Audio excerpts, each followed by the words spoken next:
คงเป็นหนังสือคู่มือชีวิตพร้อมภาพวาดฝีพระหัตถ์4 เล่มได้แก่หลักการชาวพุทธอริยสัจจภาวนาหลักปฏิบัติเพื่อความพ้นทุกข์และแนวทางปฏิบัติธรรมนาวาวังพระราชทานเป็นธรรมทานเพื่อทำนุบำรุงส่งเสริมพระพุทธศาสนาและเป็นเครื่องชี้ทางสว่างแห่งปัญญาให้แก่ประชาชนผู้ที่สนใจสามารถดาวน์โหลดอ่านได้ที่thammanava.net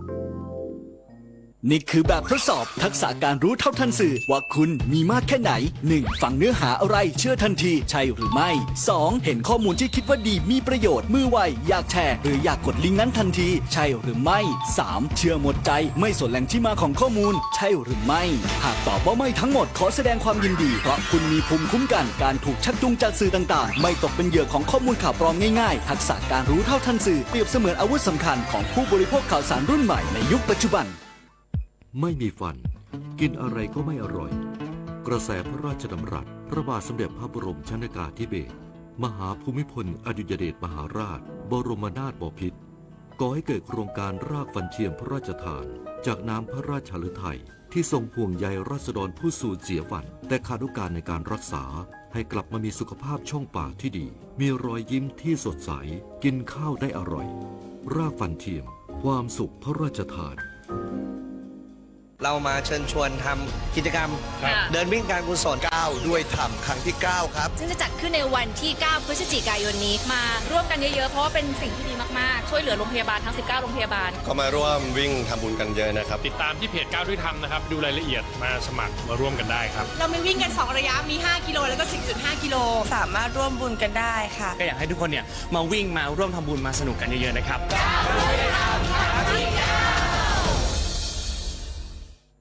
นายกรัฐมนตรีมอบโอวาทให้หัวหน้าส่วนราชการระดับปลัดกระทรวงที่เกษียณอายุราชการย้ำว่าทุกคนมีความรู้ความสามารถขอให้ทุกคนใช้ประสบการณ์ทำงานเพื่อชาติบ้านเมืองต่อไป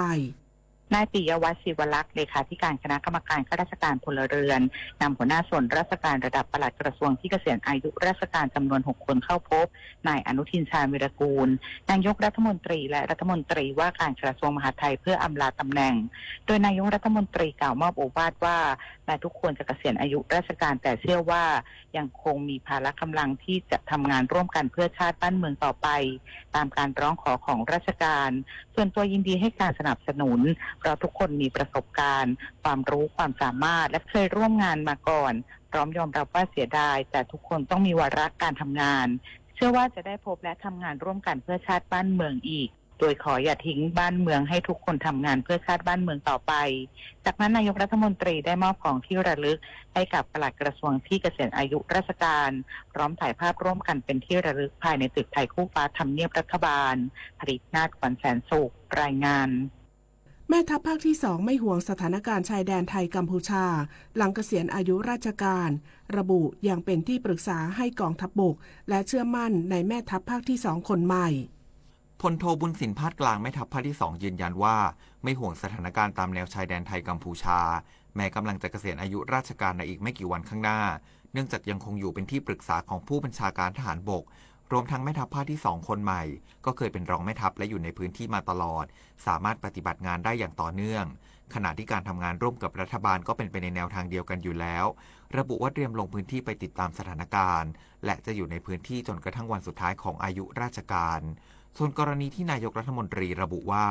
ทหารสามารถตัดสินใจได้ทันทีนั้นถือเป็นเรื่องที่ดีและเป็นไปตามนั้นอยู่แล้วแต่ถ้าเป็นเรื่องสำคัญก็ต้องนำเข้าหารือในที่ประชุมสภาความมั่นคงแห่งชาติหรือสมช.โดยเฉพาะเรื่องที่กระทบกับความมั่นคงในภาพรวมเนื่องจากการตัดสินใจเพียงฝ่ายเดียวอาจเกิดความสูญเสียขึ้นแม้ขณะนี้ฝ่ายกัมพูชาจะใช้อาวุธเล็กก็ยังไม่สามารถโต้ตอบด้วยอาวุธหนักได้จนกว่ากัมพูชาจะนำอาวุธหนักออกมาใช้เนื่องจากจะกลายเป็นการตอบโต้อย่างไม่ได้สัดส่วนปริญญวิทย์เปี่ยมสมบูรณ์รายงานตำรวจตรวจคนเข้าเมืองควบคุมตัวชายชาวรัสเซียเปลือยกายบนรถกระบะรอบเมืองภูเก็ตไปดำเนินคดีพร้อมเพิกถอนวีซ่าและขึ้นบัญชีเป็นบุคคลต้องห้ามก่อนเนรเทศพลตำรวจตรีเชิงรณริมพดีผู้บังคับการกองบังคับการตรวจคนเข้าเมือง2เปิดเผยว่าพลตำรวจโทพานุมาตรบุญยลักษณ์ ผู้บัญชาการสำนักงานตรวจคนเข้าเมืองได้สั่งการให้ตรวจสอบการเดินทางของชายชาวรัสเซียอายุ 23 ปี ที่ปรากฏในคลิปแสดงท่าร่วมเพศเปลือยกายบนรถกระบะขณะกำลังวิ่งไปทั่วเมืองภูเก็ตสร้างความเสื่อมเสียต่อภาพลักษณ์ด้านการท่องเที่ยวของไทยโดยชุดสืบสวนกองบังคับการตรวจคนเข้าเมือง2ได้เข้าควบคุมตัวชายรายดังกล่าวทันทีที่เดินทางหลบหนีจากภูเก็ตมาลงที่สนามบินสุวรรณภูมิโดยเที่ยวบิน PG 287แล้วเมื่อวานนี้และนำตัวส่งสถานีตำรวจภูธรเมืองภูเก็ตเพื่อดำเนินคดีและผู้บัญชาการสำนักงานตรวจคนเข้าเมืองได้สั่งการให้เพิกถอนวีซ่าพร้อมขึ้นบัญชีเป็นบุคคลต้องห้ามฐานมีพฤติการเป็นภัยต่อความสงบเรียบร้อยและกระทำการอันขัดต่อศีลธรรมอันดีตามพระราชบัญญัติคนเข้าเมืองพุทธศักราช 2522 และจะเนรเทศส่งกลับผู้ต้องหาทันทีหลังดำเนินคดีเสร็จสิ้นจบข่าวอรัญญาชมชื่นอ่านรับฟังข่าวครั้งต่อไปเวลา 17 นาฬิกาค่ะติดตามข่าวที่นำเสนอไปแล้วได้ที่ www.thainews.prd.go.th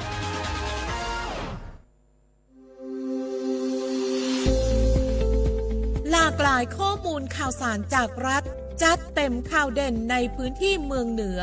เวลาดี 4 โมงแรงในรายการอู้ข่าวเจ้าเหนือ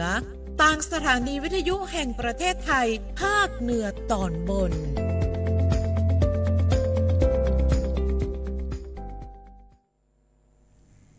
สวัสดีเจ้าสวัสดีเจ้าต้อนรับคุณผู้ชมคุณผู้ฟังทุกท่านนะเจ้าเข้าสู่ช่วงเวลาของรายการอู้ข่าวเจ้าเหนือต่างสถานีวิทยุกระจายเสียงแห่งประเทศไทยแม่เสรียง FM 90.50 เมกะเฮิรตซ์นะเจ้าสำหรับวันนี้ต่างสวทแม่เสรียงเนาะเป็นแม่ข่ายในการถ่ายทอดเสียงนะเจ้าไปยังสถานีวิทยุกระจายเสียงแห่งประเทศไทยในพื้นที่8จังหวัดภาคเหนือตอนบน11สถานีนะเจ้าป้ากันเช่นเคยนะเจ้าในทุกวันศุกร์เนาะทุกวันจันทร์ถึงวันศุกร์สำหรับวันศุกร์นี้นะเจ้าป้ากับข้าเจ้ากระแตอรินทิพย์เจ้าข้าเจ้าไอระดาเจือมุงผ่านเจ้าเฮาทั้งสองคนกับฮับหน้าที่ดูแลคุณผู้ชมคุณผู้ฟังในช่วงนี้กันโดยเจ้าอู้ข่าวเจ้าเหนือป้ากันทุกวันจันทร์ถึงวันศุกร์เวลาดี 4 โมงแรงเจ้าติดตามข่าวสารในพื้นที่8จังหวัดภาคเหนือตอนบนสวัสดีคุณผู้ฟังที่รับชมผ่านเพจสวทแม่เสรียงตัวนะเจ้าหลังจากนี้เราจะมาแนะนำช่วงต่างๆของรายการอู้ข่าวเจ้าเหนือกันเจ้าช่วงแรกพยากรณ์อากาศและเตือนภัยรายวันโดยสวทเพื่อการเรียนรู้และเตือนภัยภาคเหนือเจ้าช่วงที่2ช่วงโคสวายกระจายข่าวสารตั้งรัฐบาลประเด็น IOC ต่างๆเจ้า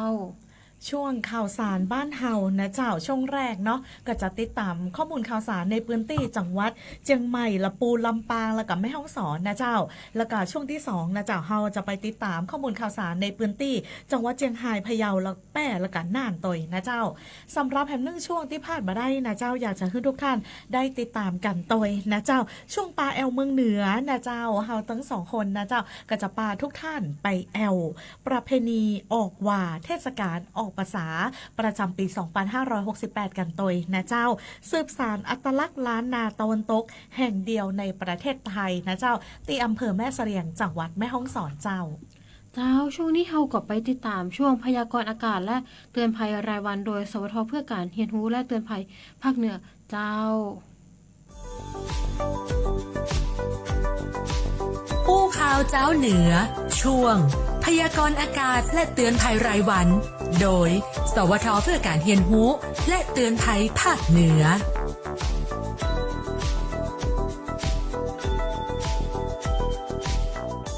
สวัสดีค่ะสวัสดีคุณผู้ฟังคุณผู้ชมนะคะสำหรับวันนี้ค่ะวันที่26กันยายน2568ศูนย์อุตุนิยมวิทยาภาคเหนือมีประกาศแจ้งเตือนเป็นฉบับที่6แล้วค่ะเรื่องของฝนตกหนักถึงหนักมากในพื้นที่บริเวณภาคเหนือโดยเฉพาะจังหวัดเชียงรายจังหวัดพะเยาจังหวัดน่านจังหวัดอุตรดิตถ์จังหวัดตากจังหวัดกำแพงเพชรจังหวัดพิษณุโลกจังหวัดพิจิตรและจังหวัดเพชรบูรณ์ค่ะส่วนวันนี้นะคะโดยรวมบริเวณภาคเหนือมีฝนฟ้าคะนองเพิ่มขึ้นเป็น80%ของพื้นที่ค่ะและยังคงมีฝนตกหนักถึงหนักมากเป็นบางแห่งอยู่ในส่วนของการคาดการณ์ปริมาณฝนนะคะวันนี้วัดได้สูงสุดอยู่ที่ 61.1 มิลลิเมตรจะอยู่ที่อำเภอเมืองจังหวัดเชียงใหม่ค่ะ จึงขอให้พี่น้องประชาชนในบริเวณดังกล่าวนะคะระมัดระวังอันตรายที่อาจจะเกิดขึ้นได้จากฝนที่ตกหนักและฝนที่ตกสะสมค่ะเพราะนั่นอาจจะทำให้เกิดน้ำท่วมฉับพลันและน้ำป่าไหลหลากได้ค่ะส่วนอุณหภูมิโดยรวมในวันนี้นะคะทางภาคเหนือตอนบนอุณหภูมิต่ำสุดอยู่ที่23องศาเซลเซียสอยู่ที่จังหวัดเชียงรายและจังหวัดพะเยาค่ะและอุณหภูมิสูงสุดวันนี้อยู่ที่33องศาเซลเซียสจะอยู่ที่จังหวัดลำพูนและจังหวัดลำปางส่วนทางภาคเหนือตอนล่างนะคะอุณหภูมิต่ำสุดวันนี้อยู่ที่24องศาเซลเซียสอยู่ที่จังหวัดเพชรบูรณ์ค่ะส่วนอุณหภูมิสูงสุดในวันนี้นะคะจะอยู่ที่33องศาเซลเซียสเช่นกันค่ะจะอยู่ที่จังหวัดอุตรดิตถ์จังหวัดพิษณุโลกจังหวัดสุโขทัยจังหวัดตากจังหวัดพิจิตรและจังหวัดกำแพงเพชรค่ะอย่างไรก็ตามนะคะยังขอให้ทุกคนติดตามข่าวพยากรณ์อากาศและประกาศจากกรมอุตุนิยมวิทยาอย่างใกล้ชิดรวมถึงหน่วยงานราชการที่เกี่ยวข้องด้วยค่ะเพื่อจะได้เตรียมความพร้อมในการรับมือกับสาธารณภัยต่างๆที่อาจจะเกิดขึ้นได้ค่ะซึ่งสามารถติดตามพยากรณ์อากาศได้จากทางเว็บไซต์กรมอุตุนิยมวิทยาหรือสายด่วนกรมอุตุ1182ได้ตลอด24ชั่วโมงค่ะสำหรับเตือนภัยรายวันนี้มีข้อมูลจากเพจ Anti Fake News Center Thailand ได้แนะนำ3สิ่งที่ผู้สูงวัยควรทำหากเผลอรับสายแก๊ง call center ซึ่งผู้สูงวัยคือหนึ่งในกลุ่มเป้าหมายหลักของแก๊ง call center ดังนั้นการรู้ทันกลโกงจึงเป็นเกราะป้องกันภัยออนไลน์ที่สำคัญและขอให้จำ3ข้อนี้ไว้นะคะอย่างแรกหากเผลอรับสายแก๊ง call center ควรตั้งสติให้ได้อย่ารีบร้อน 2. อย่าทำตามไม่กดอนุญาตหรือทำตามวิธีการของมิจฉาชีพ 3. เปลี่ยนรหัสอยู่เสมออย่าใช้รหัสเดียวกันทุกแพลตฟอร์มดังนั้นการรู้เท่าทันสื่อรู้เท่าทันภัยออนไลน์จะใช้ชีวิตได้อย่างปลอดภัยนะคะนี่ก็เป็นการเตือนภัยรายวันของวันนี้สวัสดีค่ะอู้ข่าวเจ้าเหนือช่วงพยากรณ์อากาศและเตือนภัยรายวันโดยสวท.เพื่อการเรียนรู้และเตือนภัยภาคเหนือ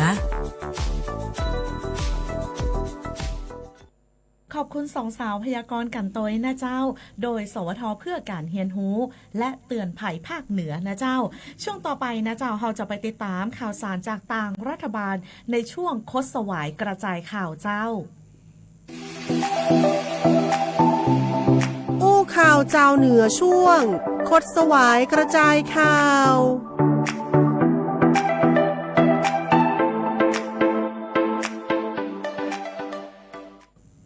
สำหรับช่วงคดสวายกระจายข่าวนะคะใน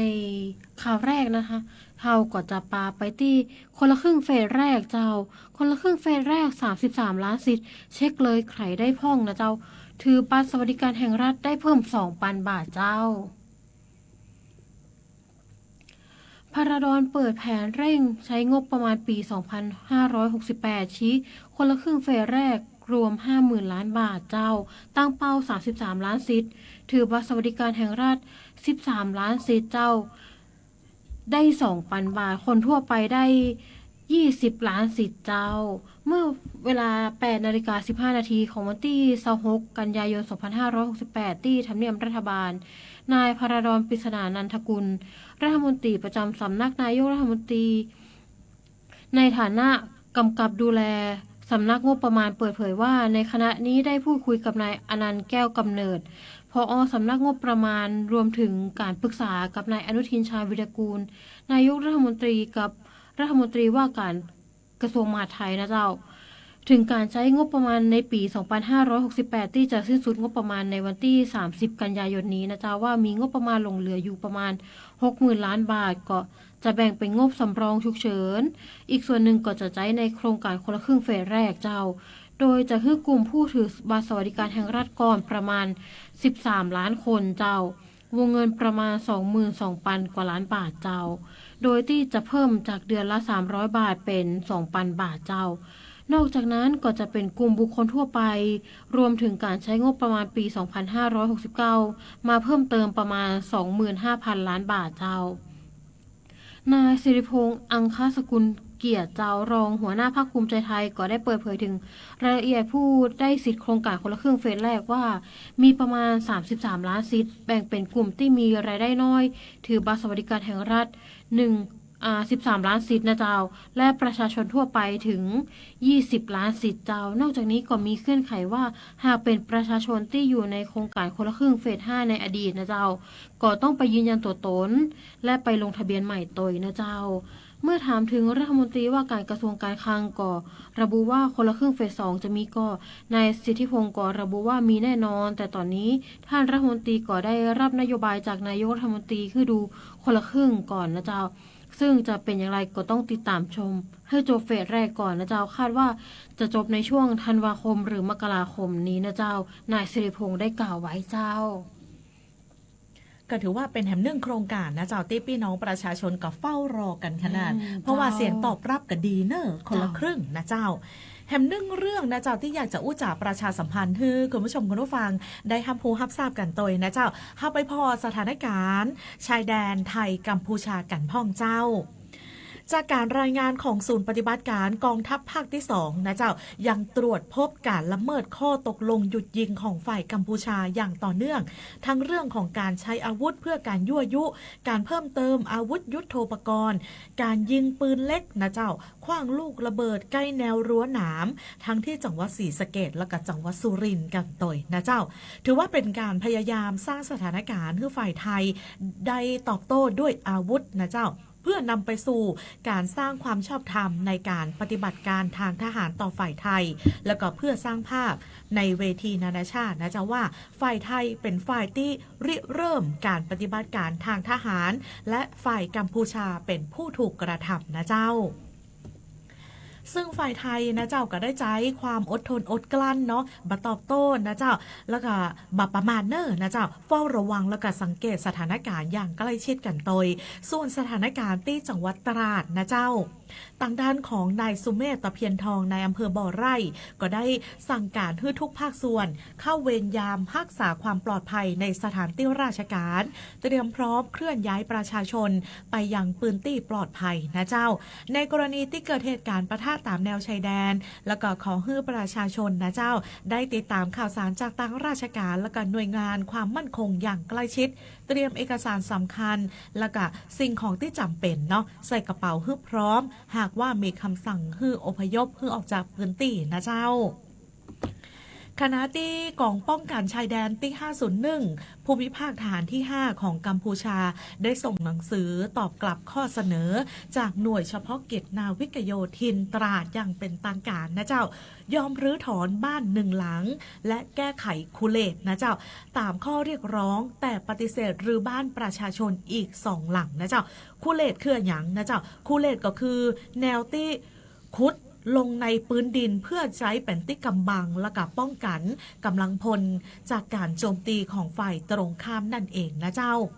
นอกจากนี้นะเจ้าทางโฆษกกองทัพบกก็ยืนยันว่ากรณีข้อพิพาทชายแดนที่บ้านหนองจานและก็บ้านหนองย่าแก้วจังหวัดสระแก้วนั้นนะเจ้าปืนที่ดังกล่าวไม่ใช่ปืนที่พิพาทหรือว่าปืนที่อ้างสิทธิตาม MOU นะเจ้าแต่เป็นเขตแดนของไทยอย่างชัดเจนนะเจ้าขณะที่แม่ทัพภาคที่1นะเจ้าก็ได้ระบุว่าพื้นที่ในความรับผิดชอบของกองทัพภาคที่1มีความซับซ้อนแต่ก็จะทำหน้าที่เนาะอย่างเต็มที่เนาะเพื่อรักษาอธิปไตยนะเจ้าทางด้านของพลเอกณัฐพล นาคพาณิชย์นะเจ้ารัฐมนตรีว่าการกระทรวงกลาโหมก็ได้กล่าวว่าการสร้างแนวรั้วในพื้นที่ชายแดนสามารถดำเนินการได้ทันทีหากว่าเป็นพื้นที่ที่ตกลงเรื่องเขตแดนได้แล้วนะเจ้าและนี่ก็คือสถานการณ์นะเจ้าชายแดนไทยกัมพูชาที่เราได้นำมาอู้จ่าประชาสัมพันธ์เพื่อคุณผู้ชมคุณผู้ฟังได้รับหูรับทราบกันต่อยนะเจ้าสำหรับช่วงนี้นะเจ้าเฮายั้งกัดก้ำเดี๋ยวเจ้า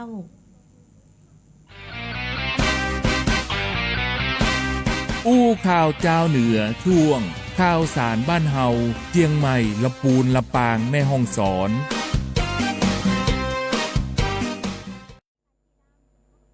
ข เจ้าตั้งทีมงานของเขาที่จะลืมเปิดสปอต บ่เป็นอย่างนะเจ้ารวดไปเลยกันแล้วกันนะเจ้า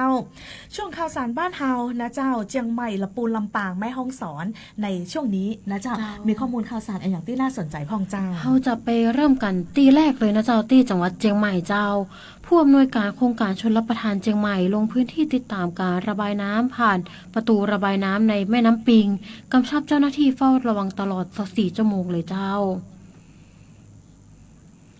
นายเกื้อกูลมนาสัมพันธ์สกุลผู้อำนวยการโครงการชลประทานเชียงใหม่นะเจ้าได้ลงพื้นที่ติดตามการระบายน้ำของประตูระบายน้ำในแม่น้ำปิงตลอดลำน้ำปิงในพื้นที่จังหวัดเชียงใหม่เลยเจ้าตั้งแต่ประตูระบายน้ำท่าวังตาลอำเภอเมืองจังหวัดเชียงใหม่ซึ่งได้เปิดประตูระบายน้ำทั้งหมดทั้ง6ช่องบานเลยเจ้าส่วนประตูระบายน้ำฝอยดอยน้อยอำเภอดอยหล่อนะเจ้ามีการเปิดประตูระบายน้ำทุก6บานเหมือนกันยกสูง3 เมตรระบายน้ำ460 ลูกบาศก์เมตรต่อวินาทีเจ้าเพื่อดึงมวลน้ำจากลำน้ำสาขาต่างๆรวมถึงน้ำหลากในพื้นที่เขตตัวเมืองจังหวัดเชียงใหม่ตัวเจ้าซึ่งระดับน้ำด้านหน้าประตูระบายน้ำฝ่ายดอยน้อยนะเจ้าต่ำกว่าระดับกักน้ำปกติเจ้าระดับสันฝ่าย 1.5 เมตรเจ้าเพื่อดึงมวลน้ำจากพื้นที่ตอนเหนือของเมืองเชียงใหม่เจ้ามวลน้ำจากลำน้ำสาขาเพื่อเร่งการระบายน้ำในแม่น้ำปิงโดยมวลน้ำในแม่น้ำปิงที่ไหลผ่านประตูระบายน้ำและฝ่ายในแม่น้ำปิงจะผ่านประตูระบายน้ำแม่สอยอำเภอจอมทองเจ้าซึ่งเป็นประตูระบายน้ำตัวสุดท้ายของจังหวัดเชียงใหม่เจ้าปัจจุบันนะเจ้าประตูระบายน้ำแม่สอยก็ในระดับน้ำปิงนะเจ้าอยู่ต่ำกว่าเกณฑ์ระดับกักเก็บปกติ 1.5 เมตรเจ้ามีการเปิดประตูระบายน้ำทั้งหมด10ช่องบานเจ้ายกสูง 1.2 เมตรอัตราการไหลของน้ำก็อยู่ที่120 ลูกบาศก์เมตรต่อวินาทีเจ้ามีการระบายน้ำอย่างต่อเนื่องเพื่อดึงมวลน้ำจากพื้นที่ทางตอนเหนือของจังหวัดเชียงใหม่จากอำเภอสันปะตองอำเภอหางดงและอำเภอเมืองจังหวัดเชียงใหม่เพื่อเร่งการระบายน้ำสู่ทะเลสาบดอยเต่าเจ้าต่อไปยังเขื่อนภูมิพลให้เร็วที่สุดเจ้าทั้งนี้การเร่งการระบายน้ำได้ดำเนินการอย่างเต็มประสิทธิภาพเพื่อรองรับการป้องกันการเกิดอุทกภัยในพื้นที่ตัวเมืองเชียงใหม่และป้องกันความเสียหายที่อาจจะเกิดขึ้นกับพื้นที่เศรษฐกิจพร้อมกันนี้ก็ยังได้สั่งการเจ้าหน้าที่ให้มีการเฝ้าระวังและติดตามสถานการณ์อย่างใกล้ชิดตลอด24 ชั่วโมงต่อเจ้าเชียงใหม่ก็ได้มีการเตรียมความพร้อมนะเจ้าตลอด24 ชั่วโมงจึงเจ้าหน้าที่ตัวนะเปิ้นกะทำงานกันอย่างเต็มที่กันเลยนะเจ้าจากจังหวัดเชียงใหม่เฮาไปกันที่จังหวัดลำพูนกันพ่องนะเจ้าจังหวัดลำพูนเตรียมจัดงานเทศกาลดนตรีและศิลปะแห่งล้านนานะเจ้าล้านนาอาร์ตแอนด์มิวสิกเฟสติวัลวันที่ 3-4 พฤศจิกายน 2568ที่บริเวณประตูท่านางอำเภอเมืองลำพูนเจ้าที่บริเวณประตูท่านางจังหวัดลำพูนนะจะมีการจัดงานแถลงข่าวโครงการเทศกาลดนตรีและศิลปะแห่งล้านนาล้านนาอาร์ตแอนด์มิวสิกเฟสติวัลนะเจ้ากิจกรรมท่องเที่ยวเทศกาลดนตรีและศิลปะแห่งล้านนาโดยมีท่านโยธินประสงค์ความดีรองผู้ว่าราชการจังหวัดลำพูนท่านวัฒนธรรมจังหวัดลำพูนนะเจ้าทางด้านของนายกเทศมนตรีเมืองลำพูนนะเจ้ารองผู้อำนวยการท่องเที่ยวแห่งประเทศไทยททสำนักงานลำปางให้รายละเอียดการจัดโครงการการจัดงานในเตื้อนี้กันตยนะเจ้ากลุ่มจังหวัดภาคเหนือตอนบน1นะเจ้าได้มอบหมายให้จังหวัดลำพูนโดยสำนักงานวัฒนธรรมจังหวัดลำพูนนะเจ้าร่วมกับภาคีเครือข่ายดำเนินโครงการเทศกาลดนตรีและศิลปะล้านนานะเจ้ากิจกรรมท่องเที่ยวเทศกาลดนตรีและศิลปะแห่งล้านนาซึ่งกำหนดจัดขึ้นระหว่างวันที่ 3-4 พฤศจิกายน 2568 บริเวณประตูท่านางนะเจ้าโดยมีวัตถุประสงค์เพื่อฟื้นฟูสร้างโอกาสสร้างอาชีพและกับรายได้ให้กับประชาชนในชุมชนโดยการนำทุนทางวัฒนธรรมนะเจ้ามาต่อยอดเนาะเพื่อเกิดมูลค่าอย่างสร้างสรรค์และยกระดับงานเทศกาลประเพณีเพื่อเป็นที่รู้จักของนักท่องเที่ยวตัวนะเจ้าโดยนำศิลปะการแสดงด้านดนตรีนะเจ้าและศิลปินปืนบ้านมาร่วมส่งเสริมฟื้นฟูงานด้านดนตรีส่งเสริมการท่องเที่ยวนะเจ้าขับเคลื่อนเศรษฐกิจนะ เจ้าของกลุ่มจังหวัดภาคเหนือตอนบน1และของจังหวัดลำพูนคือเป็นตี้หูจักอย่างแพร่หลายและสร้างเศรษฐกิจคือแก่ชุมชนกันตยนะเจ้าสำหรับกิจกรรมภายในงานนะเจ้าก็มีมหกรรมเทศกาลดนตรีล้านนานะเจ้าโดยจะมีการแสดงของนักร้องนักดนตรีของจังหวัดลำพูนที่มีชื่อเสียงเป็นที่หูจักกันระดับประเทศเลยนะเจ้านั่นก็คือหลิวอาจาริยานะเจ้าและก็ศิลปินชื่อดังอื่นๆแหมหน้าขนาดเลยนะเจ้านอกจากนี้นะเจ้ายังมีกิจกรรมเวิร์กช็อป and DIY นะเจ้าเพื่อกับผู้เข้าร่วมงานได้มาทำกิจกรรมเนาะที่สามารถสร้างสรรค์ไปสู่การสร้างอาชีพสร้างรายได้โซนอาหารและก็ของดีชุมชนป้ากับร้านอาหารนักกว่า30ร้านค้านะเจ้าและกับพื้นที่สำหรับรับประทานอาหารไว้คอยบริการนอกจากนี้ยังสามารถเลือกซื้อสินค้าของดีชุมชนผลิตภัณฑ์ทางวัฒนธรรมนะเจ้าของกลุ่มจังหวัดภาคเหนือตอนบน1จำนวนกว่า20ร้านค้ากันเลยนะเจ้าเชิญชวนทุกท่านทุกคนเนาะมาแอวกันนะเจ้าร่วมสัมผัสดนตรีและศิลปะล้านนานะเจ้าได้ตั้งแต่วันที่ 3-4 พฤศจิกายน 2568ที่บริเวณประตูท่านางอำเภอเมืองลำพูนจังหวัดลำพูนเจ้าต่อมาเฮาก็ไปต่อกันที่พื้นที่จังหวัดลำปางเนาะตำรวจภูธรจังหวัดลำปางแถลงผลการจับกุมคดีลักทรัพย์และวิ่งราวทรัพย์เจ้าในเขตพื้นที่จังหวัดลำปางรวม14ครั้งตามที่ปรากฏในสื่อออนไลน์วิ่งราวสายไฟในช่วงกลางวันเตือนประชาชนเพิ่มความระมัดระวังในการดูแลทรัพย์สินเพื่อป้องกันการตกเป็นเหยื่อโดยเจ้าผู้บังคับการตำรวจภูธรจังหวัดลำปางเป็นประธานในการแถลงผลการจับเป็นแถลงการผลการสืบสวนจับกุมเนาะคดีลักทรัพย์และวิ่งราวทรัพย์ในเขตพื้นที่จังหวัดลำปางโดยชุดจับกุมได้ติดตามตัวผู้ต้องหาในการจับกุมได้ที่บริเวณสถานีปั๊มน้ำมันปตท.เสริมงามจังหวัดลำปางเจ้าหลังก่อเหตุได้ตระเวนลักทรัพย์และวิ่งราวทรัพย์อย่างอุกอาจในหลายพื้นที่ในจังหวัดลำปางรวมแล้ว14ครั้งเลยเจ้าโดยเฉพาะการวิ่งราวสายไฟในกลางวันแสกๆเจ้าที่ตามที่ปรากฏในสื่อออนไลน์เลยเจ้าและขโมยรถจักรยานยนต์อย่างต่อหน้าเหยื่อเลยเจ้าซึ่งกล้องวงจรปิดได้บันทึกภาพขณะก่อเหตุได้อย่างชัดเจนเลยเจ้าการสืบสวนเจ้าหน้าที่ตำรวจได้ทราบว่านายก่อเหตุคือนายวิชัยเจ้าหรือปุ้ยอายุ46ปีซึ่งได้ราดตระเวนก่อเหตุลักทรัพย์และวิ่งราวทรัพย์ในหลายท้องที่ของจังหวัดลำปางตั้งแต่วันที่20สิงหาคมถึง20กันยายน2568โดยมีการก่อเหตุในท้องที่สภ.เมืองลำปาง9ครั้งเจ้าเช่นการลักรถจักรยานยนต์เจ้าการวิ่งราวทรัพย์ในร้านสะดวกซื้อ 7-Eleven ถึง4ครั้งเลยเจ้านอกจากนี้ยังมีเหตุวิ่งราวโทรศัพท์มือถือตามที่เป็นข่าวในสื่อออนไลน์เลยเจ้าและที่สำคัญก็คือได้วิ่งราวม้วนสายไฟที่หน้าร้านสิทธิพันธ์ถนนวังขวาเจ้าเมื่อวันที่20กันยายนที่ผ่านมาเจ้าและก่อเหตุในท้องที่สภ.เกาะคา3ครั้งเจ้านอกจากนี้ยังก่อเหตุลักทรัพย์สินค้าหลายชนิดจากร้านของชำและขโมยปั๊มน้ำที่บ้านสวนเจ้านอกจากนี้ที่สภ.ห้างชัด1ครั้งเป็นการขโมยรถจักรยานยนต์โดยเจ้าและสุดท้ายนี้สภ.เขลางนคร1ครั้งขโมยรถจักรยานยนต์แหมรอบเจ้าทั้งนี้เจ้าหน้าที่ได้ทำการสืบสวนและรวบรวมพยานหลักฐานจากกล้องวงจรปิดทุกพื้นที่จนนำไปสู่การจับกุมตัวในวิชัยได้ที่สุดเจ้าซึ่งเป็นที่น่าตกใจว่าคดีส่วนใหญ่เป็นการก่อเหตุในเวลากลางวันมีความต่อเนื่องในช่วงเวลาเพียงแค่1เดือนต่ออันเจ้าเจ้าหน้าที่ตำรวจได้จับกุมผู้ต้องหาส่งพนักงานสอบสวนเพื่อดำเนินคดีตามกฎหมายต่อไปเจ้าจึงฝากเตือนพี่น้องประชาชนเพิ่มความระมัดระวังในการดูแลทรัพย์สินโดยเฉพาะรถจักรยานยนต์และทรัพย์สินมีค่าอื่นๆเพื่อป้องกันการตกเป็นเหยื่อโดยเจ้าแม่นเจ้าต่างตำรวจเนาะก็เปิ้นก็บ่ได้นิ่งนอนใจนะเจ้าเปิ้นก็ทำหน้าที่ของเปิ้นอย่างเต็มที่แต่เฮาก็ต้องดูแลทรัพย์สินของเฮาให้ดีนะเจ้าบางท่านบางคนไปซื้อของไปซื้อครัวนะเจ้าจอดรถไว้ข้างทางนะเจ้าสตาร์ทรถล่าไว้บอกว่าไปกำเดียวอีนะบ่ได้เหมือนกันนะเจ้าอันตรายขนาดนะเจ้ารวมถึงน้องๆไม่หย่าไม่ยิงเด้อเนอออกบ้านมาค่ำเมื่อคืนก็ต้องพอดี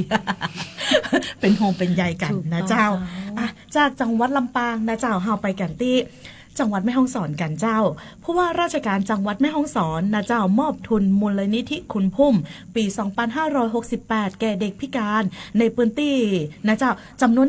143ทุนสำนึกพระเมตตาทุนกระหม่อมหญิงอุบลรัตนราชกัญญาเจ้าที่ศูนย์การศึกษาพิเศษประจำจังหวัดแม่ฮ่องสอนเจ้านายเอกวิทย์มีเพียรผู้ว่าราชการจังหวัดแม่ฮ่องสอนเป็นประธานในพิธีมอบทุนการศึกษามูลนิธิคุณพุ่มประจำปี 2568 นะเจ้าโดยมีนายโกศินทร์สวัสดิ์ชัยผู้อำนวยการศูนย์การศึกษาพิเศษกล่าวรายงานพร้อมด้วยผู้ปกครองและผู้มีเกียรติเข้าร่วมงานนะเจ้าทุนการศึกษามูลนิธิคุณพุ่มนะเจ้าจัดตั้งขึ้นด้วยพระเมตตาของทูลกระหม่อมหญิงอุบลรัตนราชกัญญาสิริวัฒนาพันนวดีนะเจ้าเพื่อพระราชทานแก่เด็กพิการที่มีฐานะยากจนทั่วประเทศโดยในปีการศึกษา 2568 มีผู้ได้รับทุนนะเจ้ารวมจำนวน 1633 ทุนทั่วประเทศนะเจ้าถือเป็นปีที่20ของการดำเนินโครงการแล้วนะเจ้าสำหรับจังหวัดแม่ฮ่องสอนนะเจ้ามีผู้ได้รับทุนจำนวน143ทุนโดยมีผู้แทนเข้ารับทุนจากผู้ว่าราชการจังหวัดจำนวน32คนนะเจ้าบรรยากาศก็เป็นไปด้วยความเรียบร้อยเนาะผู้ปกครองแล้วก็ผู้ได้รับทุนต่างแสดงความสำนึกในพระมหากรุณาธิคุณของทูลกระหม่อมหญิงอุบลรัตนราชกัญญาที่ทรงห่วงใยและพระราชทานโอกาสทางการศึกษาแก่เด็กพิการในพื้นที่ห่างไกลเจ้าเฮาก็มาต่อกันที่พื้นที่ต่อไปนะเจ้าที่อำเภอฝางจังหวัดเชียงใหม่เจ้าอำเภอฝางส่งมอบโครงการบ้านห่วงใยจากใจสำนักงานสลากกินแบ่งรัฐบาลประจำปีพ.ศ. 2568เจ้ารองผู้ว่าราชการเชียงใหม่นะเจ้าเป็นประธานพิธีมอบบ้านตามโครงการบ้านห่วงใยจากใจสำนักงานสลากกินแบ่งรัฐบาลประจำปี 2568 ให้กับครัวเรือนนายคำสุขธงชัยบ้านเลขที่ 99 หมู่ที่ 1 ตำบลแม่ซูนอำเภอฝางจังหวัดเชียงใหม่ซึ่งตกเกณฑ์มิติด้านมาตรฐานความเป็นอยู่ได้มีบ้านอาศัยที่มั่นคงถาวรรวมทั้งเป็นการสร้างโอกาสความเสมอภาคทางสังคมลดความเหลื่อมล้ำพัฒนาคุณภาพชีวิตของครัวเรือนเป้าหมายคือมีความเป็นอยู่ที่ดีขึ้นซึ่งได้รับความร่วมมือจากภาคีทุกภาคส่วนจนทำการสร้างบ้านได้เสร็จสมบูรณ์เจ้าสำหรับโครงการบ้านห่วงใยจากใจสำนักงานสลากกินแบ่งรัฐบาลกระทรวงมหาดไทยร่วมกับสำนักงานสลากกินแบ่งรัฐบาลส่งมอบหมายให้กรมพัฒนาการชุมชนนะเจ้าสร้างบ้านให้กับครัวเรือนกลุ่มเปราะบางที่ตกเกณฑ์ในมิติด้านความเป็นอยู่มีสภาพบ้านที่อยู่อาศัยมามีความมั่นคงถาวรนะเจ้าโครงสร้างบ้านมันมีความแข็งแรงสภาพบ้านมันมีความคงทนกับการใช้งานในระยะเวลา5ปีจังหวัดเชียงใหม่ได้รับการจัดสรรจำนวน2หลังเจ้าอยู่ที่อำเภอสันปะตอง1หลังและอำเภอฝางแหม1หลังเจ้าถือว่าเป็นโครงการดีๆนะเจ้าจากต่างรัฐบาลกันตยนะเจ้าในพื้นที่ของอำเภอแม่เสลียงก็มี1หลังอำเภอสมเมยก็มีเช่นเดียวกันนะเจ้าก็ได้มีการส่งมอบกันไปเรียบร้อยแล้วนะเจ้าอันอย่างก็เปิดท้องว่าโครงการบ้านห่วงใยจากใจสำนักงานสลากกินแบ่งรัฐบาลที่เขาซื้อสลากกันเป็นประจำเนาะทุกวันที่1กับวันที่16นั่นนะเจ้าเปิ้นก็เอาอันอย่างก็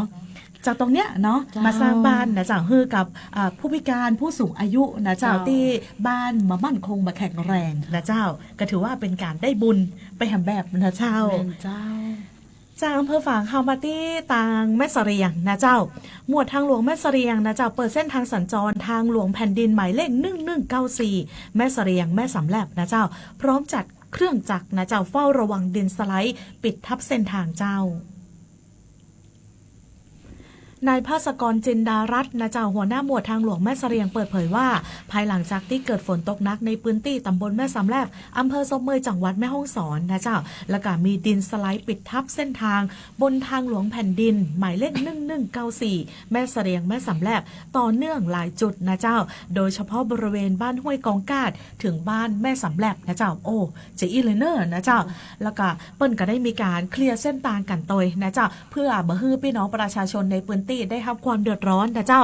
ล่าสุดหมวดตังหลวงแม่เสรียงนะเจ้าก็ได้นำเครื่องจักรเข้ามาดำเนินการเปิดเส้นทางนะเจ้าตักดินที่สไลด์ลงมาปิดทับนะเจ้าเส้นทางในการสัญจรเป็นที่เรียบร้อยแล้วนะเจ้าสามารถสัญจรผ่านไปมาได้ตามปกตินะเจ้า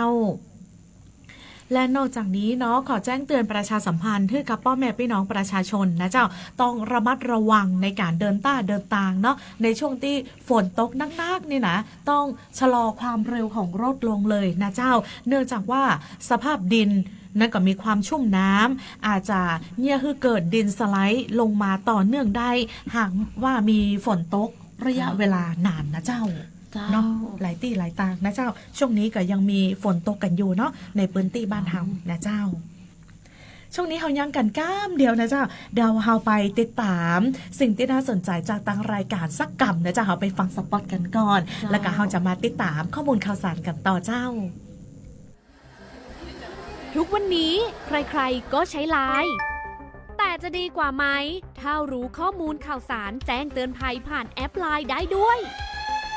Line Alert การแจ้งเตือนภัยพิบัติร้ายแรงเพื่อให้เราได้เกาะติดสถานการณ์ภัยธรรมชาติไม่ว่าจะเป็นพายุไฟไหม้น้ำท่วมหรือแผ่นดินไหวได้อย่างทั่วถึงและทันเวลาทำอะไรได้บ้างนะหรออัปเดตระดับภัยได้ถึง5ระดับเช็คพื้นที่เสี่ยงแถมรวมเบอร์ติดต่อฉุกเฉินโรงพยาบาลใกล้เคียงและวิธีการป้องกันตัวเองในสถานการณ์ต่างๆให้ด้วยสามารถใช้งานได้ง่ายๆเพียงค้นหาLine Alert แล้วกดเพิ่มเพื่อนแค่นี้เองรู้ภัยเข้าใจรับมือได้ด้วยความปรารถนาดีจากสำนักงานประชาสัมพันธ์ที่3กรมประชาสัมพันธ์กู้ภัยโทรมาบอกว่าป่อน้องรถแฉลบน้องบ่คิดบ่ฝันเลยว่าวันนั้นจะเป็นวันสุดท้ายร้อยปันเหตุการณ์หลากหลายความสูญเสียบนท้องถนนบ่มีระยะปลอดภัยสำหรับคนบ่ใส่หมวกกันน็อก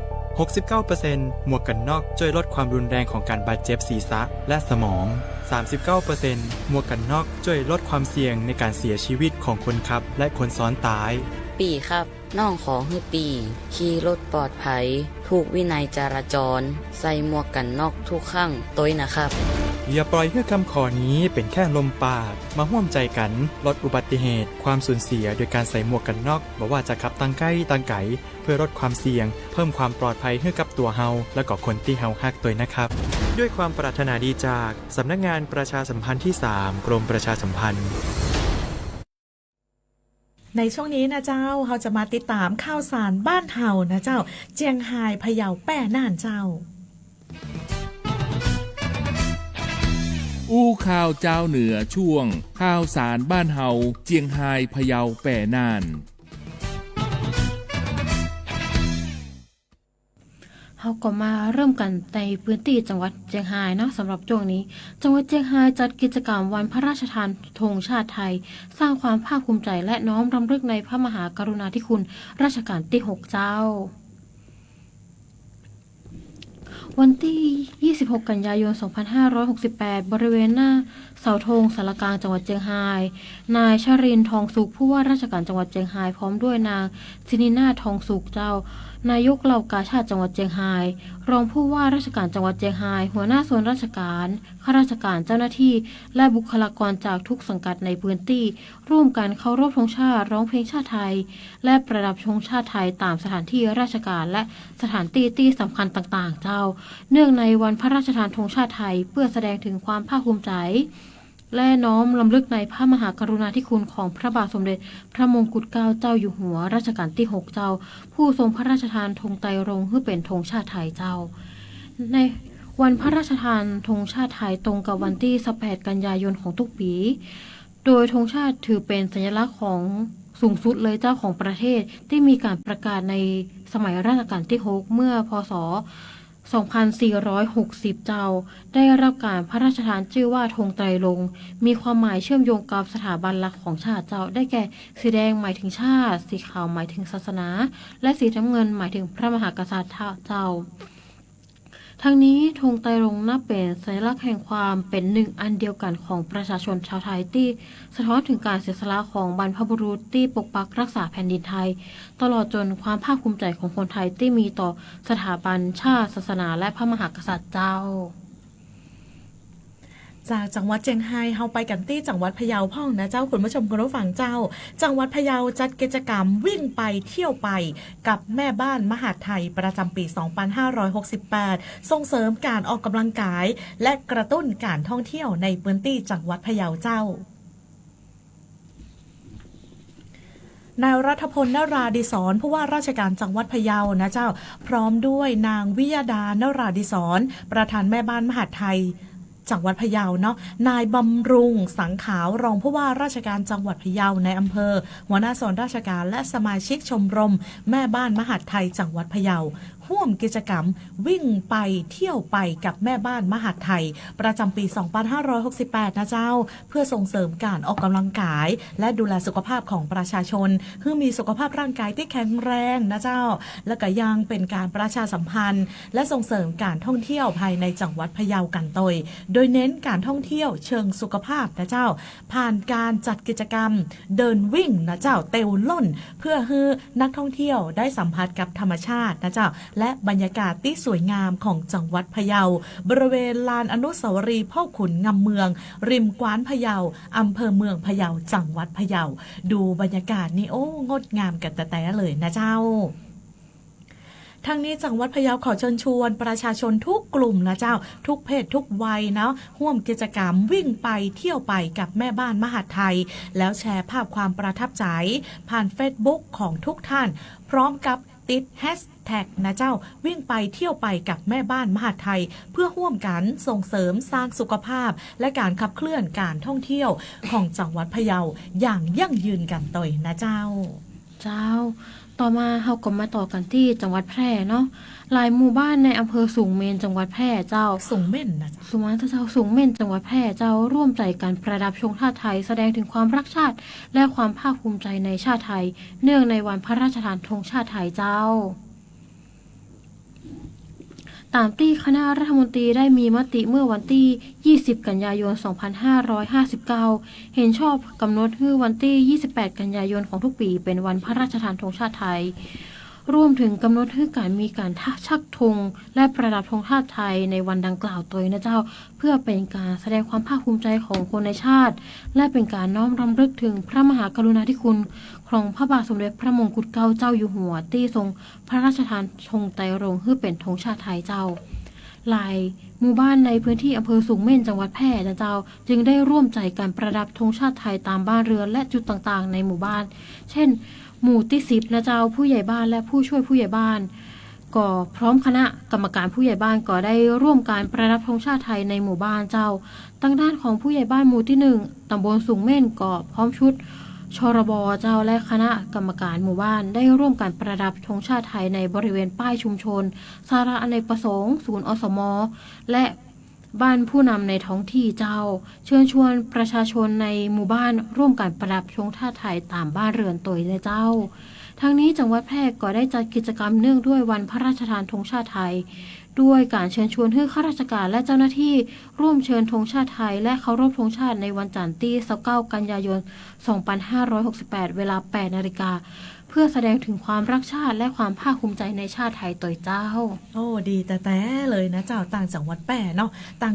นอกจากต่างส่วนราชการได้มีการประดับธงชาติแล้วต่างพี่น้องเจ้าบ้านนะเจ้าก็ได้ร่วมเช่นเดียวกันนะเจ้าการประดับธงชาติไทยก็ถือว่าเป็นความภาคภูมิใจนะเจ้าของพี่น้องประชาชนชาวไทยกันตัวนะเจ้าไปกันที่จังหวัดน่านนะเจ้าทางคณะกรรมการศูนย์อำนวยการความปลอดภัยทางถนนจังหวัดน่านประชุมขับเคลื่อนแผนปฏิบัติการความปลอดภัยทางถนนมุ่งเป้าปี70นะเจ้าลดอัตราการเสียชีวิตจากอุบัติเหตุทางถนนบ่เกิน41รายเจ้า นายชัยนรงค์วงศ์ใหญ่ผู้ว่าราชการจังหวัดน่านและผู้อำนวยการศูนย์อำนวยการความปลอดภัยทางถนนจังหวัดน่านมอบหมายให้นายวรวิทย์อินตใจหัวหน้าสำนักงานป้องกันและบรรเทาสาธารณภัยจังหวัดน่านเป็นประธานในการประชุมคณะกรรมการศูนย์อำนวยการความปลอดภัยทางถนนจังหวัดน่านนะเจ้าเตือที่6ละนะเจ้าตามแผนแม่บทความปลอดภัยทางถนนพุทธศักราช 2565 ถึง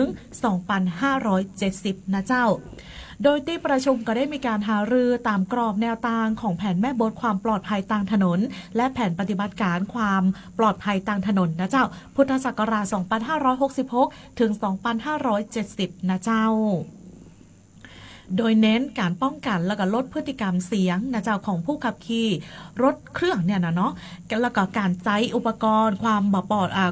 ปลอดภัยที่ไม่เหมาะสมนะเจ้าตลอดจนยกระดับมาตรฐานด้านความปลอดภัยของรถเครื่องนะเจ้ารถมอเตอร์ไซค์นี่ละแล้วก็อุปกรณ์ส่วนควบก็ต้องพร้อมเนอะสำหรับพี่น้องประชาชนท่านใดนะเจ้าใจรถเครื่องที่แบบปลอดภัยอันนี้ก็อันตรายนะหากว่าเกิดอุบัติเหตุอันอย่างขึ้นมานี่ก็บ่คุ้มนะเจ้าพร้อมทั้งคือความรู้ด้านมาตรฐานรถจักรยานยนต์และการใช้งานอย่างปลอดภัยผ่านการออกแบบโครงสร้างในการทำงานและกลยุทธ์โดยกำหนดมาตรการ3มาตรการในการดำเนินการนะเจ้าก็คือมาตรการเพิ่มศักยภาพกลไกระบบบริหารจัดการลดสาเหตุการเกิดอุบัติเหตุทางถนนที่สำคัญเนาะโดยเน้นการบูรณาการมาตรการส่วนกลางทั้งพื้นที่นะเจ้าทั้งต้นน้ำกลางน้ำแล้วก็ปลายน้ำสนับสนุนพัฒนาเพื่อเตรียมความพร้อมการดำเนินการทั้งแผนงานพื้นฐานและความเสี่ยงในพื้นที่ตึง3ความเสี่ยงนะเจ้าคนรถแล้วก็ถนนตยนะเจ้าทั้งนี้ศูนย์อำนวยการความปลอดภัยทางถนนนะเจ้าก็ได้แจ้งคือกับทุกอำเภอทุกองค์กรปกครองส่วนท้องถิ่นนะเจ้าได้มีการจัดตั้งศูนย์ปฏิบัติการป้องกันและลดอุบัติเหตุทางถนนในอำเภอจำนวน15อำเภอของต่างจังหวัดน่านนะเจ้าและองค์กรปกครองส่วนท้องถิ่นทุกพื้นที่99แห่งโดยมีเป้าหมายเนาะในปี 2570 จังหวัดน่านเพื่อลดอัตราการเสียชีวิตจากอุบัติเหตุทางถนนบ่เกิน41รายและกำหนดมาตรการนะเจ้าส่วนราชการครอบคลุมตั้งแต่ระดับจังหวัดอำเภอและองค์กรปกครองส่วนท้องถิ่นทั้งนี้ก็ฮือทุกหน่วยงานเป็นต้นแบบเดอเนอร์นะเจ้าเพื่อปฏิบัติเป็นต้นแบบรวมทั้งรณรงค์เพื่อประชาชนทั่วไปคาดเข็มขัดนิรภัยและสวมหมวกนิรภัยทั้งผู้ซ้อนและผู้ขับขี่รถจักรยานยนต์นะเจ้าอันนี้ก็ต้องใส่หมวกตึงกู้นะเจ้าขี่รถเครื่องซ้อน2ซ้อน3ไม่ได้นะเจ้าแต่ว่าต้องใส่หมวกโดยเนาะต้องลดความเร็วของยานพาหนะโดยเฉพาะในเขตชุมชนนะเจ้าแล้วก็บริเวณหน้าโรงเรียนนะเจ้าแล้วก็เกิดการปรับเปลี่ยนพฤติกรรมเสี่ยงโดยเฉพาะเรื่องของการดื่มแล้วขับตยนะเจ้าก็ได้มีการขับเคลื่อนมาอย่างต่อเนื่องกันโดยยิ่งในช่วงของเทศกาลนะเจ้าพี่น้องประชาชนก็ใจรถใจถนนกันนักขนาดก็ต้องอู้กันนักน้อยเนาะช่วงนั้นนะเจ้าแต่ก็ต้องหูตัวเนิ่นถ้าเมากับบดีออกบ้านนะเจ้าอย่างแฮมสำหรับช่วงหน้านะเจ้าเฮาก็จะปากันไปช่วงของปลาแอวเมืองเหนือนะเจ้าสำหรับเฮาช่วงในอาทิตย์นี้นะเจ้าเฮาก็จะปาไปแอวประเพณีออกว่าเทศกาลออกพรรษาประจำปี 2568 เจ้าอู้ข่าวเจ้าเหนือช่วงปลาแอวเมืองเหนือ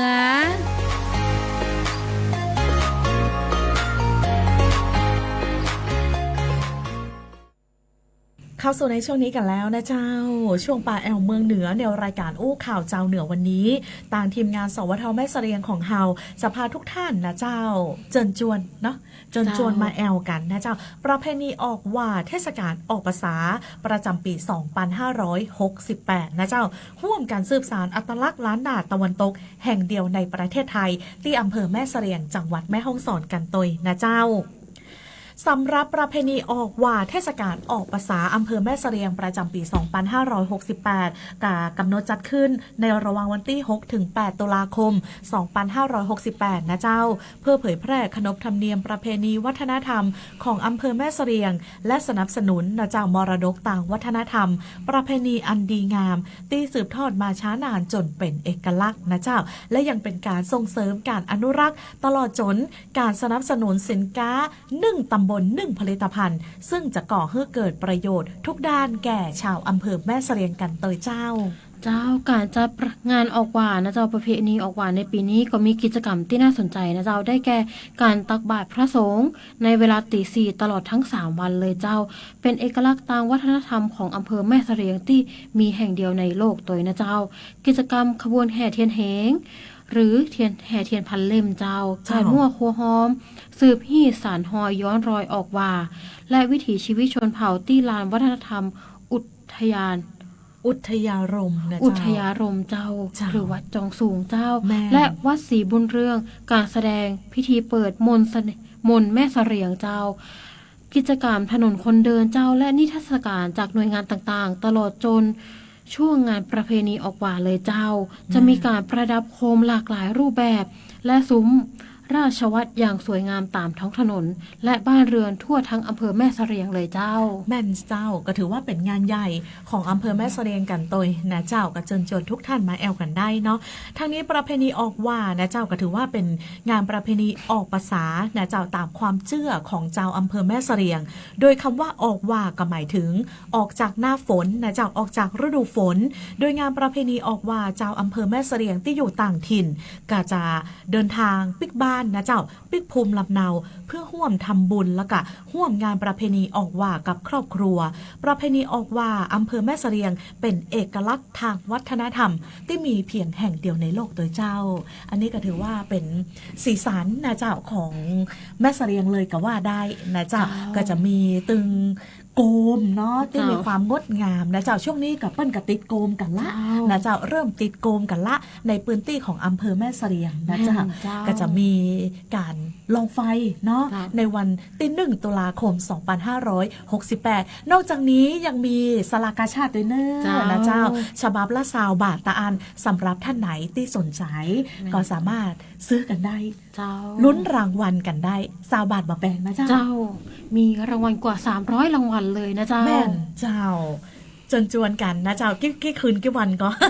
6 ถึง 8นะเจ้า3 วัน 3 คืนนะเจ้าแล้วก็ก่อนหน้านี้ต่างองค์การบริหารส่วนตำบลแม่คงประกาศจัดเช่นเดียวกันองค์การบริหารส่วนอบตแม่คงเนี่ยนะประกาศจัดช่วงวันที่4 ถึง 5เนาะตรงกับวันเสาร์วันติดพอดีเลยแม่นเจ้าใครที่ว่างๆเว้นจากการยากการก็ไปแอวได้นะเจ้าแม่นเจ้าเสาร์ที่นี่ต้องว่างแน่นอนละนะเจ้าเดี๋ยวคนที่บ้านจะว่าไปแอวกำไปแน่นอนนะเจ้าถือว่าเป็นการสืบสานวัฒนธรรมและกับประเพณีที่ดีงามจวนกันใส่เสื้อปืนเมืองด้วยเนอะเจ้าแต่งใส่เสื้อปืนเมืองแต่งตัวงามๆไปแอวกันนะเจ้าเอาล่ะเจ้าช่วงนี้เนาะช่วงท้ายของต่างรายการกันแล้วนะเจ้าขอบคุณคุณผู้ชมคุณผู้ฟังทุกท่านนะเจ้าติดตามรับชมรับฟังเนาะรายการอู้ข่าวเจ้าเหนือกับทางสวทแม่เสรียงของเฮาในวันนี้กันตยนะเจ้าป้ากันไม่เจ้ากับรายการอู้ข่าวเจ้าเหนือเวลาดี 4-5 โมงแรงนะเจ้าในวันจันทร์ที่29 กันยายน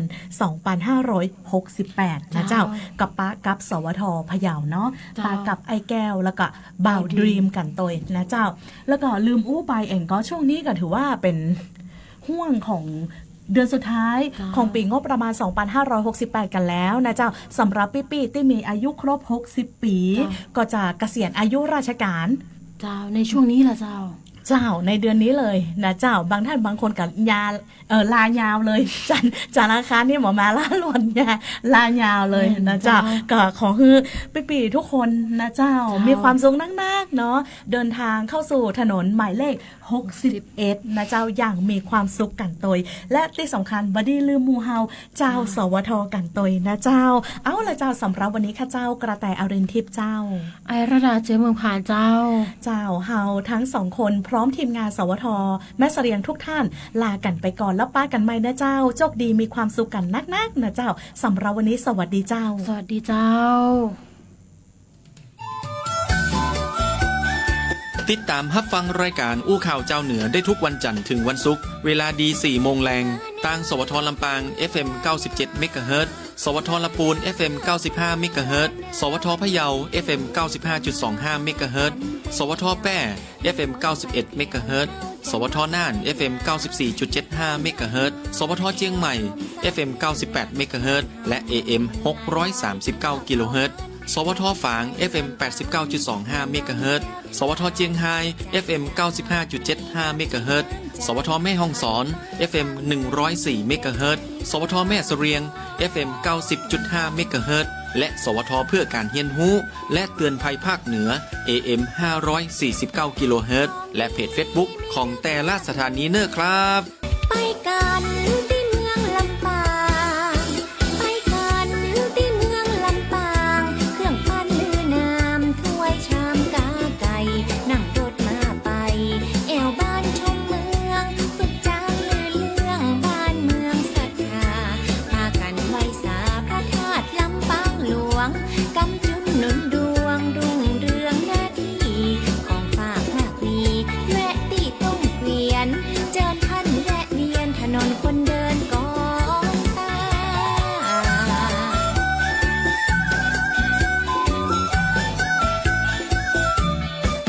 ไปแอวที่เมืองละปูนไปแอวที่เมืองละปูนเมืองแห่งนักบุญครูบาศรีวิชัยและไปสาวัยวัดจามเทวีเอกสักรีผู้คนศรัทธาพระรอดนั้นนาเป็นที่เรื่องลือปกปักษามีโจกมีใจกระเทียมลำใหญ่คนผลิตมากมีเมืองถิ่นดินดีประเพณีงดงาม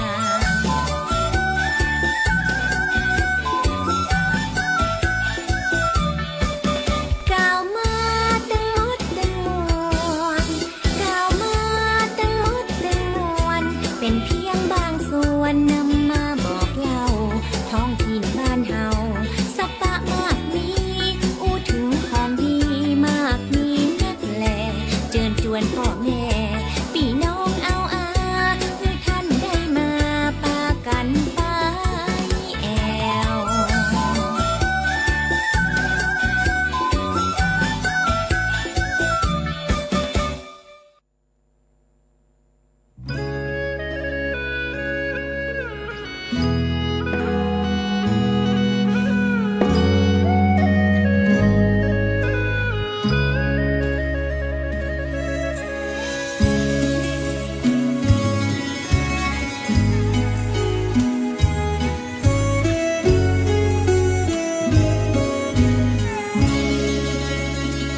สิ้นแสงตะวัน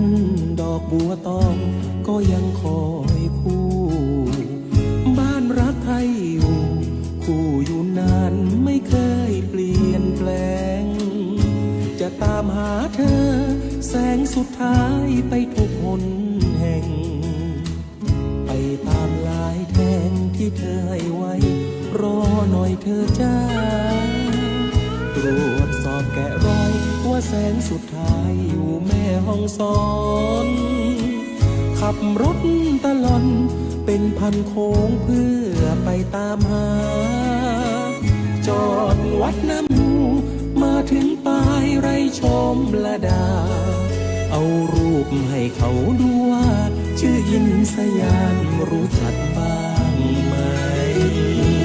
แสงสุดท้ายแม่ห้องสอนอยู่ไหนไกลแสนไกลทำผีแม่นก็ไม่มีเธอไหว้พระธาตุดอยทองมู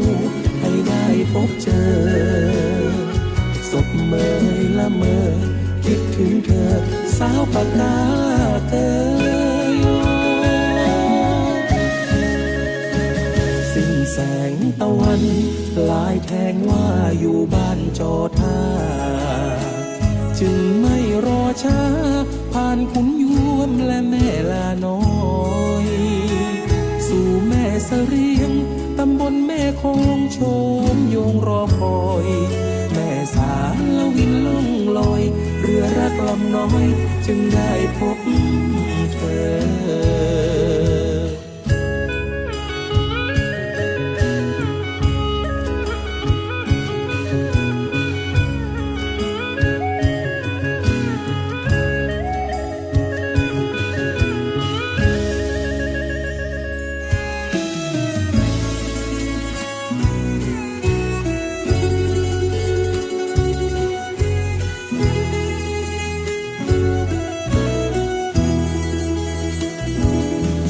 งสุดท้ายแม่ห้องสอนอยู่ไหนไกลแสนไกลทำผีแมนก็ไม่มีเธอไหว้พระธาตุดอยกองมูให้ได้พบเจอ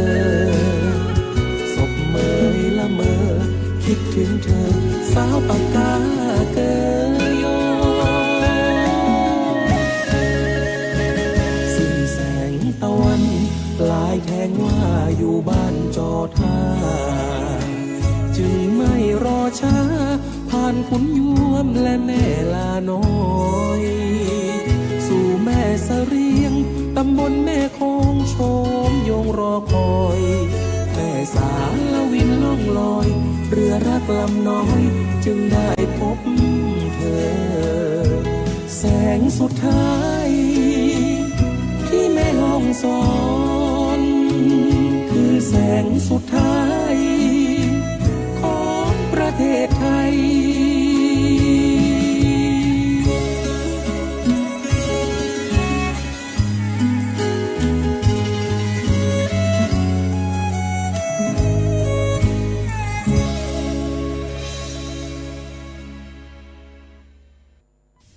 แม่คือชื่อดังคำ